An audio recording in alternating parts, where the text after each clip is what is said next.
ঢাকা টাঙ্গাইল মহাসড়কের সড়ক দুর্ঘটনায় নিহতদের মধ্যে ১৩ জনের বাড়ি নওগাঁয়।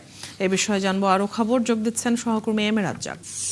রাজ্জাক, এখন কি অবস্থা জানাবেন? নওগাঁ থেকে যারা নিহত হয়েছেন তাদের আত্মীয় স্বজনরা আসতে শুরু করেছেন কিনা, মৃতদেরকে শনাক্ত করা গেছে কিনা জানাবেন। সবশেষ কি তথ্য আছে?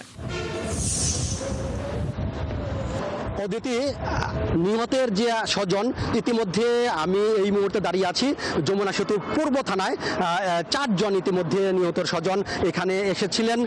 তারা পুলিশের সাথে কথা বলেছেন এবং তাদের লাশ শনাক্তের কাজ এই মুহূর্তে চলছে। সেটি শনাক্ত হওয়ার পর তাদের কাছে হস্তান্তর করা হবে বলেও এখানকার পুলিশ আমাকে জানিয়েছেন। আমি যদি আপনাকে দেখাই, এটি হচ্ছে যমুনা সেতু পূর্ব থানা। আর এই ঘটনা ঘটার পর থেকেই শুরু হয়েছে লাশ শনাক্তের যে কার্যক্রম সেটি। আর লাশ শনাক্ত হলেই স্বজনদের কাছে তাদের লাশ বুঝিয়ে দেওয়া হবে বলেও আইন শৃঙ্খলা রক্ষাকারী বাহিনীর লোকজন জানিয়েছে। তবে এই দুর্ঘটনার পর এই মহাসড়কের যে চিত্র থাকে সেটি হলো যানজট। এই যানজট কিন্তু আজকে এই দুর্ঘটনার পর এই মহাসড়কে দেখা যায়নি। আমি আপনার মাধ্যমে দেখাতে চাই, দেখতে পাচ্ছেন এটি একদম ব্যস্ততম মহাসড়ক, যমুনা সেতু মহাসড়ক। এটি হচ্ছে যমুনা সেতুর পূর্ব পার। এই থানা থেকে একেবারেই অদূরে এই দুর্ঘটনাটি ঘটেছে।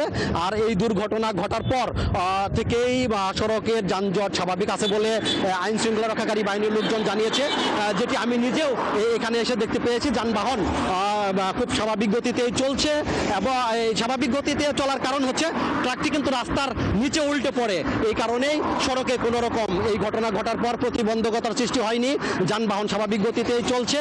আর আজকে এখন পর্যন্ত যারা স্বজনদের সাথে ঈদ করতে বাড়ি ফিরছে তারা স্বস্তিতেই বাড়ি ফিরতে পারছে, এটি জানিয়েছেন। এবং আমি এই মুহূর্তে এই মহাসড়কেই আছি। যারা এই ঘটনায় নিহত হয়েছেন তাদের যে মরদেহ তাদের স্বজনদের কাছে বুঝিয়ে দেওয়ার সকল কার্যক্রম চলমান রয়েছে। আপনি খবরাখবর রাখছেন রাজ্জাক, নিশ্চয়ই পরবর্তী সংবাদগুলোতে আবারও কথা হবে। দর্শক সহকর্মী এম এ রাজ্জাক টাঙ্গাইল থেকে যুক্ত ছিলেন এতক্ষণ।